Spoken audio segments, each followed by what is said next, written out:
안녕하세요. 지혜의 샘에서 길어올리는 깊은 이야기와 함께하는 시간입니다. 오늘 우리는 성경에서 가장 많은 오해와 두려움을 낳았던 책, 요한계시록의 한가운데로 들어가 보려 합니다. 많은 이들이 짐승의 표라는 말에 막연한 공포를 느끼곤 합니다.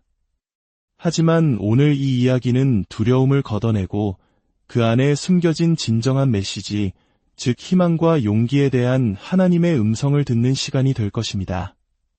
본격적인 이야기에 앞서 잠시 주님께 우리의 마음을 열고 기도하는 시간을 갖겠습니다. 사랑의 하나님, 오늘 저희가 당신의 말씀을 대할 때 세상의 소음으로 혼란스러운 저희의 마음에 평안을 주시고 진리를 깨달을 수 있는 지혜의 영을 허락하여 주시옵소서. 이야기가 듣는 모든 이의 삶에 위로와 힘이 되게 하여 주시옵소서. 예수님의 이름으로 기도합니다. 아멘. 만약 오늘 이 말씀이 여러분의 마음에 깊은 울림을 준다면 조용히 공유하기를 눌러 하나님의 은혜와 진리가 더 많은 이들에게 흘러가도록 도와주십시오. 여러분의 작은 행동이 누군가에게는 큰 위로와 빛이 될 수 있습니다. 요한계시록은 우리에게 직접 쓰인 편지는 아니지만 분명 우리를 위해 기록된 하나님의 말씀입니다. 그리고 모든 세대는 각자의 시대 속에서 그 시대의 짐승이 무엇인지 분별해야 할 과제를 안고 살아갑니다. 그러므로 진짜 중요한 질문은 내가 실수로 짐승의 표를 받으면 어떡하지? 가 아닙니다. 가장 근본적인 질문은 이것입니다. 나의 충성은 지금 어디를 향하고 있는가? 우리는 매일 이 질문에 직면합니다. 직장에 갈 때, 가족과 함께 있을 때, 친구들과 어울릴 때, 학교에서 공부할 때, 우리는 하루에도 몇 번씩 선택의 기로에 놓입니다. 나의 충성을 어디에 둘 것인지 결정해야만 합니다. 이 문제를 먼 미래의 종말론적인 표식으로만 여기고 그때가 오기 전까지는 내 마음대로 살아도 괜찮아 라고 생각해서는 안 됩니다. 요한계시록의 저자는 분명히 말하고 있습니다. 오늘 당신의 마음의 주인이 누구인지는 정말로 중요합니다. 우리는 지금 마지막 때라 불리는 시대를 살아가고 있습니다. 사도행전 2장에는 이런 말씀이 있습니다. 하나님이 말씀하시기를 말세에 내가 내 영을 모든 육체에 부어 주리니 너희의 자녀들은 예언할 것이요 너희의 젊은이들은 환상을 보고 너희의 늙은이들은 꿈을 꾸리라. 우리가 아침에 눈을 뜨는 매일매일이 예수님의 재림에 하루 더 가까워지는 날입니다. 그리고 우리는 하나님께서 성령의 능력으로 지금도 일하고 계심을 믿습니다. 우리 함께 이 믿음의 선언을 마음으로 따라 읽어보면 좋겠습니다. 나는 하나님의 영에 열려 있습니다. 나는 초자연적인 세계에 깨어 있습니다. 나는 하나님 크기의 꿈을 꿀 것입니다. 나는 담대하게 진리를 말하고 거룩한 능력 안에서 걸을 것입니다. 그의 영이 내 안에 나를 통해 내 주위에 부어지고 있습니다. 나는 바로 이 순간을 위해 지음받았습니다. 오늘 우리는 휴거, 용, 그리고 짐승의 표에 대해 이야기할 것입니다. 이것들은 성경에서 가장 많이 오해되고 잘못 인용되는 부분들입니다. 우리는 예수님과 사도 바울이 휴거에 대해 실제로 무엇을 말했는지 다시 살펴볼 것입니다. 지난 1800년 동안 기독교 역사에는 예수님이 다시 오실 때 일어날 일에 대한 여러 견해가 있었습니다. 예수님 자신도 그날과 그때는 아무도 모르나니 하늘의 천사들도 아들도 모르고 오직 아버지만 아시느니라고 말씀하셨기에 이는 신비의 영역으로 남아있었습니다. 그런데 불과 지난 150년 사이에 세대주의 또는 휴거 신학이라 불리는 새로운 신학이 등장했습니다. 이는 사실 성경의 명확한 근거를 찾기 어려운 이론이지만 서구 기독교 문화권에서 자란 많은 이들에게는 매우 익숙한 이야기가 되었습니다. 어릴 적 텅 빈 집에 혼자 돌아와 가족들이 모두 휴거되고 나만 남겨졌을까 봐 두려움에 떨며 부모님을 목 놓아 불렀던 기억이 있는 분들도 계실 겁니다. 짐승의 표를 받지 않으면 목이 잘린다는데 그럼 누가 나에게 밥을 해주지? 하는 어린아이 같은 공포에 휩싸였던 경험 말입니다. 하지만 성경을 문화적 사건이나 특정 시대의 관점이 아닌 성경 그 자체로 해석하는 법을 배우기 시작하면 새로운 눈이 열립니다. 오늘 우리는 할리우드 영화가 말하는 종말이 아니라 성경이 진정으로 무엇을 말하고 있는지 함께 탐구해보고자 합니다. 우리가 무언가를 오해하는 가장 큰 이유 중 하나는 그것이 상징이라는 사실을 몰랐기 때문입니다. 어린아이가 아빠가 속이 쓰려서 죽겠다고 말하는 것을 듣고 우리 아빠 심장에 불이 붙었나 봐 라고 생각하는 것과 같습니다. 우리는 그것이 문자 그대로의 의미가 아니라는 것을 알죠. 친구가 중요한 공연을 앞두고 있을 때 행운을 빈다는 의미로 다리 하나 부러져라 라고 말하는 것처럼 말입니다. 정말로 친구의 다리가 부러지길 바라는 사람은 아무도 없습니다. 그것은 성공을 기원하는 상징적인 표현일 뿐입니다. 일이 너무 많아 일에 파묻혀 죽겠다고 말할 때 정말로 흙에 묻힌 것이 아닌 것처럼 말이죠. 많은 사람들이 성경을 읽을 때, 특히 요한계시록을 읽을 때 이와 같은 실수를 범합니다. 상징적인 것을 문자 그대로 해석하는 것입니다. 하지만 성경은 우리에게 탈출을 말하는 것이 아니라 예수님의 영광스러운 귀환을 말하고 있습니다. 휴거 신학의 근거로 자주 인용되는 마태복음 24장을 먼저 살펴보겠습니다. 예수님께서 이렇게 말씀하십니다. 노아의 때와 같이 인자의 임함도 그러하리라. 홍수 전에 노아가 방주에 들어가던 날까지 사람들이 먹고 마시고 장가 들고 시집가고 있으면서 홍수가 나서 그들을 다 멸하기까지 깨닫지 못하였으니 인자의 임함도 이와 같으리라. 그때에 두 사람이 밭에 있음에 한 사람은 데려가고 한 사람은 버려둠을 당할 것이요 두 여자가 맷돌질을 하고 있음에 한 사람은 데려가고 한 사람은 버려둠을 당할 것이니라. 자, 이 말씀을 휴거 신학의 렌즈로 보면 마치 어떤 사람들은 하늘로 들려 올라가고 남은 사람들은 버려지는 것처럼 보입니다. 하지만 예수님께서 직접 말씀하신 비유의 핵심을 다시 살펴볼까요? 노아의 시대에 데려감을 당한 이들은 누구였습니까? 바로 심판의 홍수에 휩쓸려간 불의한 자들이었습니다. 그리고 버려둠을 당한, 즉 남겨진 이들은 누구였죠? 바로 의로운 노아와 그의 가족이었습니다.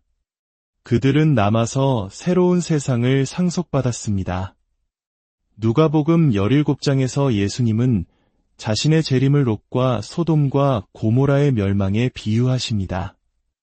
그 이야기에서도 심판으로 데려감을 당한 것은 소돔과 고모라의 악한 사람들이었고 남겨진 것은 하나님의 구원을 받아 그 땅에 남게 된 롯과 그의 가족이었습니다. 우리는 성경을 세상의 뉴스 헤드라인이나 특정 시대의 불안감을 통해 해석해서는 안 됩니다. 성경은 성경으로 해석해야 합니다. 데살로니가전서 4장 역시 휴거의 근거로 자주 언급됩니다. 주께서 호령과 천사장의 소리와 하나님의 나팔 소리로 친히 하늘로부터 강림하시리니 그리스도 안에서 죽은 자들이 먼저 일어나고 그 후에 우리 살아남은 자들도 그들과 함께 구름 속으로 끌어올려 공중에서 주를 영접하게 하시리니 그리하여 우리가 항상 주와 함께 있으리라. 구름 속으로 끌어올려 공중에서 주를 영접한다는 표현 때문에 우리가 지구를 떠나 하늘로 올라가는 장면을 상상하기 쉽습니다. 하지만 이 편지가 쓰일 당시의 문화적 배경을 이해하면 그 의미는 완전히 달라집니다. 고대 사회에서 왕이나 황제 같은 위대한 인물이 어떤 도시를 방문할 때 그 도시의 시민들은 성문 밖으로 나가 그를 맞이한 다음 그와 함께 다시 자신들의 도시로 들어와 환영 행사를 열었습니다. 이것이 바로 왕에 대한 최고의 존경을 표하는 방식이었습니다. 사도 바울이 사용한 영접이라는 단어는 바로 이러한 왕의 방문, 즉 왕의 행차를 묘사할 때 쓰이는 단어였습니다. 즉, 이 말씀은 우리가 지구를 탈출하여 떠나버리는 것이 아니라 만왕의 왕이신 예수님께서 이 땅에 재림하실 때 우리가 그분을 마중 나가서 그분을 다시 이 땅으로 모셔와 그분의 통치가 시작됨을 함께 기뻐하는 영광스러운 장면을 묘사하는 것입니다. 여러분의 도시를 연고로 하는 스포츠팀이 큰 대회에서 우승하고 돌아온다고 상상해 보십시오. 시민들이 도시를 비우고 떠나버립니까? 아닙니다. 오히려 거리로 쏟아져 나와 선수들을 환영하고 그들의 귀환을 축하합니다. 이것이 바로 예수님의 재림에 대한 올바른 그림입니다. 이것이 왜 중요할까요? 만약 내가 이 엉망인 세상에서 곧 구출될 것이라고 믿는다면 나는 더 이상 이 세상의 문제에 관심을 갖지 않을 것입니다. 하지만 왕께서 이 세상을 다시 회복시키기 위해 돌아오신다는 것을 안다면 나는 내 이웃을 돌보기 시작할 것입니다. 내 자녀들을 말씀으로 양육할 것입니다. 교회를 세우는 일의 중요성을 깨닫게 될 것입니다. 패러다임이 완전히 바뀌는 것입니다. 우리는 떠날 사람처럼 사는 것이 아니라 왕의 귀환을 준비하는 사람들처럼 살아야 합니다. 이제 요한계시록의 상징들에 대해 이야기해 봅시다. 성경은 총 66권의 책으로 이루어진 하나의 도서관과 같습니다. 그리고 각 책마다 고유의 장르가 있습니다. 시편과 잠언은 시와 지혜 문학이고 열왕기상하와 역대기는 역사서입니다. 마태, 마가, 누가, 요한복음은 예수님의 삶을 다룬 복음서라는 특별한 장르입니다. 요한계시록의 장르는 묵시 문학입니다. 묵시 문학은 상징과 환상을 통해 하나님의 궁극적인 승리와 구원의 계획을 보여주는 문학 양식입니다. 마치 J.R.R.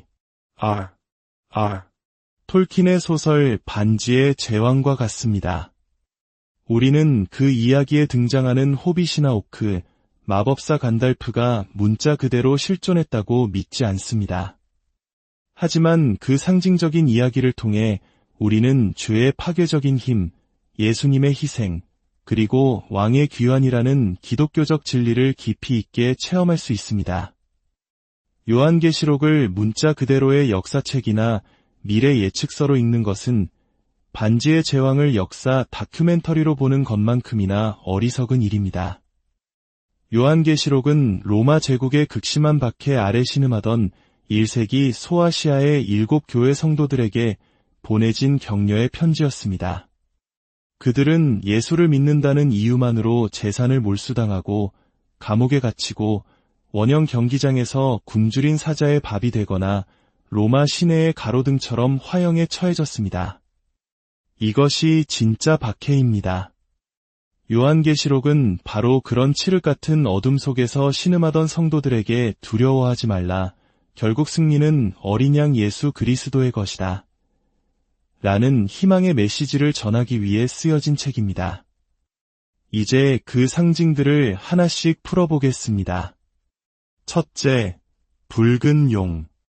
요한계시록 12장에 등장하는 7머리와 10뿔을 가진 붉은 용은 문자 그대로의 용이 아닙니다. 이것은 온 세상을 속이는 자, 사탄을 상징합니다. 둘째, 바다에서 나온 짐승. 이것은 하나님을 대적하는 세상의 제국, 즉 당시 성도들에게는 로마 제국을 의미했습니다.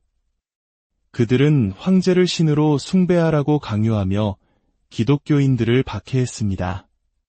오늘날 우리에게 이 짐승은 하나님의 통치를 거부하는 모든 종류의 정치적, 사회적 권력 구조를 상징합니다. 셋째, 땅에서 올라온 짐승.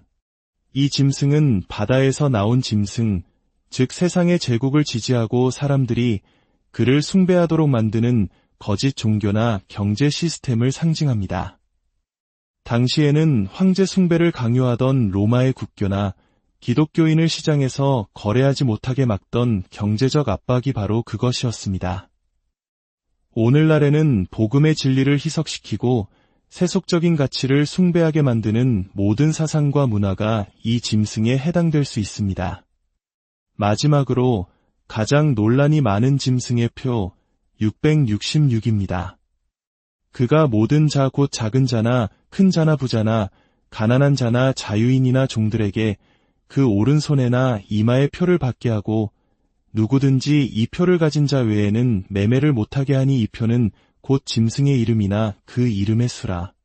그의 수는 666이니라. 지난 수십 년간 기독교인들은 사회보장번호, 상품의 바코드, 신용카드의 마그네틱 선, 인터넷, 심지어 코로나 백신이나 QR코드까지 짐승의 표가 아닐까 의심하며 두려워했습니다. 하지만 이 모든 추측은 요한계시록이 21세기에 우리에게 직접 쓰여졌다는 잘못된 전제에서 출발합니다. 1세기의 성도들은 백신이나 인터넷이 무엇인지 알지 못했습니다. 요한계시록은 상징의 언어로 가득 찬 묵시 문학입니다. 숫자 7이 하나님의 완전함을 상징하듯 6은 불완전함과 인간적인 한계를 상징합니다. 666은 인간의 죄악과 반역이 극에 달한 상태, 즉 사탄과 적그리스도, 그리고 거짓 선지자로 이루어진 사악한 삼위일체를 상징하는 숫자입니다. 표는 마이크로칩이 아닙니다.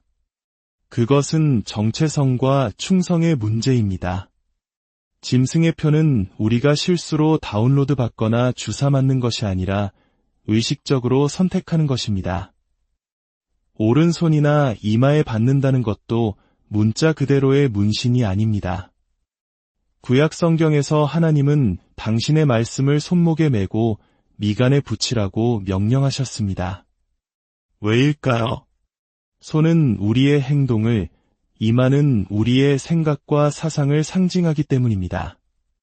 즉, 짐승의 표를 받는다는 것은 우리의 생각과 행동의 주인이 하나님이 아니라 이 세상의 시스템과 가치관이 되도록 허용하는 것을 의미합니다. 탐욕이 우리의 결정을 이끌고 타협이 우리의 선택을 좌우하고 두려움이 우리의 삶을 지배하게 될 때 우리는 이미 짐승의 표를 받고 있는 것과 같습니다. 하지만 희망적인 소식은 짐승의 표만 있는 것이 아니라는 사실입니다. 요한계시록 7장에는 하나님께서 당신의 종들의 이마에 인을 치시는 장면이 나옵니다. 그러므로 진짜 질문은 이것입니다. 당신의 삶은 누구의 표를 지니고 있습니까? 이것이 왜 오늘 우리에게 중요할까요? 우리는 7머리 달린 바다 괴물을 두려워하며 밤잠을 설치지는 않지만 인플레이션, 사회적 분열, 전쟁의 위협, 그리고 미래에 대한 불안감과 같은 현실적인 문제들로 인해 두려움을 느낍니다. 요한계시록은 우리에게 현실 도피가 아닌 현실을 이겨낼 관점을 줍니다. 세상이 무너져 내리는 것처럼 보일 때 요한계시록은 모든 것이 하나님의 계획 안에서 제자리를 찾아가고 있다고 말합니다. 어린 양 예수는 여전히 보좌에 앉아 계십니다. 당신이 겪는 고난이 이야기의 끝이 아닙니다. 최종적인 말씀은 하나님께 있습니다. 요한계시록은 우리에게 저항하라고 촉구합니다. 짐승은 실제하지만 세대마다 다른 얼굴을 하고 나타납니다. 그것은 정치 이데올로기일 수도, 문화적 타협일 수도, 끝없는 소비주의일 수도 있습니다. 요한계시록은 도망가라고 말하지 않습니다. 굳건히 서라고 말합니다. 그리고 마지막으로 요한계시록은 우리를 희망으로 초대합니다. 요한계시록의 끝은 심판이 아니라 회복입니다. 새 하늘과 새 땅, 하나님께서 모든 눈물을 닦아주시고 다시는 죽음이나 슬픔이 없는 그날을 약속합니다. 전쟁터에 파병되는 2명의 군인이 있다고 상상해 보십시오. 한 지휘관은 걱정 마라. 2주만 버티면 모든 게 끝나고 집에 갈 수 있다고 말합니다. 다른 지휘관은 이 전쟁은 2년 이상 갈지도 모른다. 끔찍하게 힘들 것이다. 하지만 우리는 너희를 훈련시켰고 필요한 모든 것을 갖추게 했다. 그리고 결국 우리는 반드시 승리할 것이다 라고 말합니다. 총알이 빗발치기 시작할 때 과연 어떤 군인이 더 잘 버텨낼 수 있을까요? 첫 번째 군인은 3주째가 되면 낙심하고 배신감을 느낄 것입니다. 하지만 두 번째 군인은 그 대가를 알면서도 궁극적인 승리를 확신하기에 자신의 임무에 더욱 충실할 것입니다. 휴거 신학은 종종 첫 번째 지휘관처럼 말합니다. 걱정 마. 힘든 일은 겪지 않을 거야. 하지만 예수님은 분명히 말씀하셨습니다. 세상에서는 너희가 환난을 당하나 담대하라. 내가 세상을 이기었노라. 그렇습니다. 우리의 삶에는 고난과 시련, 아픔과 상실이 있을 것입니다. 그러나 성경은 거기서 끝나지 않습니다. 담대하라고 말씀하십니다. 포기하지 말고 굳건히 서라고 하십니다. 왜냐하면 예수님께서 이미 세상을 이기셨기 때문입니다.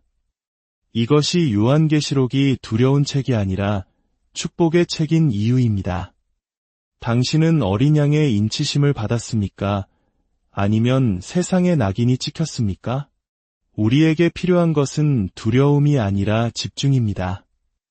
예수님은 우리를 데리러 오시는 것이 아니라 그분이 시작하신 일을 완성하러 오십니다. 그러니 준비된 삶, 담대한 삶, 어린 양의 표를 지닌 자로서의 삶을 사십시오. 함께 기도하겠습니다. 하나님 아버지, 때로는 삶이 너무나 버겁고 주님께서 무엇을 하고 계시는지 다 이해하기 어려울 때가 있습니다. 제 손으로 제 인생의 이야기를 쓰려고 했던 교만함을 용서하여 주시옵소서. 오늘 믿음의 창시자여 완성자이신 주님을 다시 바라봅니다. 이해할 수 없을 때에도 고통스러울 때에도 제 삶의 펜을 다시 주님께 맡겨드립니다. 제 소망과 신뢰를 오직 주님께 둡니다. 우리에게 두려워하는 마음이 아니요 오직 능력과 사랑과 절제하는 마음을 주심에 감사합니다. 이 모든 영광을 주님께 올려드리며 우리를 구원하신 예수 그리스도의 귀하신 이름으로 기도합니다.